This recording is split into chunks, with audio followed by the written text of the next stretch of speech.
Koiratappelut on yksi ikävimpiä potilastapauksia, erityisesti silloin, kun koirien kokoero on esimerkiksi tätä luokkaa. Tutkimusten mukaan tilanteet, joissa heikompi tai pienempi koira on yli tai alle 1/3 sen vastustajan painosta, niin päättyy hyvin usein huonosti.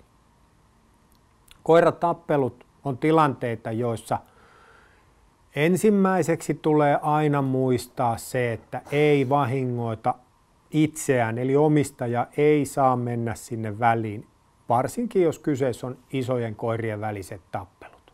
Silloin saattaa tapahtua todella vakavia tapaturmia. Koirat ei tiedosta, mitä tai kuka tai kenen käsi sinne on tullut sinne joukkoon. On kaiken näköisiä neuvoja siitä, kuinka koiria vedetään takajaloista pois paikalta. Ikävä siinä vaan on se, että monesti se myös mahdollistaa sille vastapuolelle hyökkäyksen. Eli jos toista koiraa tartutaan takajaloista ja toinen jatkaakin hyökkäystä, niin se saattaa johtaa vakaviin vammoihin. Eli vähän siinä on syytä ennakoida, että kannattaako väliin mennä. Huutaminen, kovat äänet, kaikki keinot toki on sallittuja, mutta ensisijainen toiminta olisi kuitenkin ennaltaehkäisy. Tämmöisissä tilanteissa, mitä äsken näitte, toki Ryan ja Temppu on tavanneet ennen, eikä tässä ole ongelmaa, mutta jos mä olisin ottanut Ryanin tuosta syliini, niin se olisi pahimmassa tapauksessa muuttunut Tempun silmissä leikkikaluksi.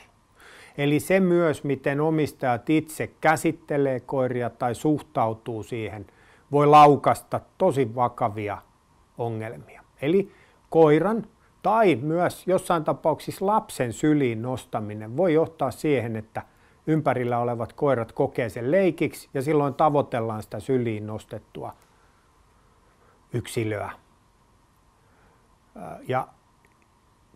Tämmöisen tappelun jälkeen, niin jos kyseessä on ollut isommat koirat tai isompi koira ja pienempi koira, niin aina pitää suhtautua tilanteeseen vakavasti. Siinä koiras ei välttämättä näy ulospäin mitään, mutta jos Temppu saa tällaisen pikkaraisen hampaisiinsa ja ravistelee, niin sisäiset vammat, joita siinä syntyy, voi olla hengenvaarallisia ja usein onkin.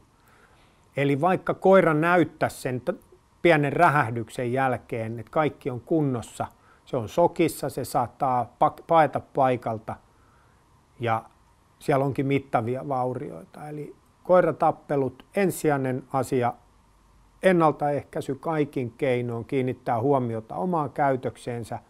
Toisena, varmistakaa, että ette itse vahingoitu siinä.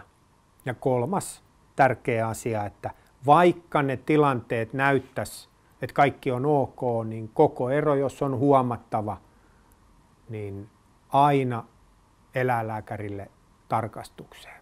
Sisäiset verenvuodot johtaa menehtymiseen.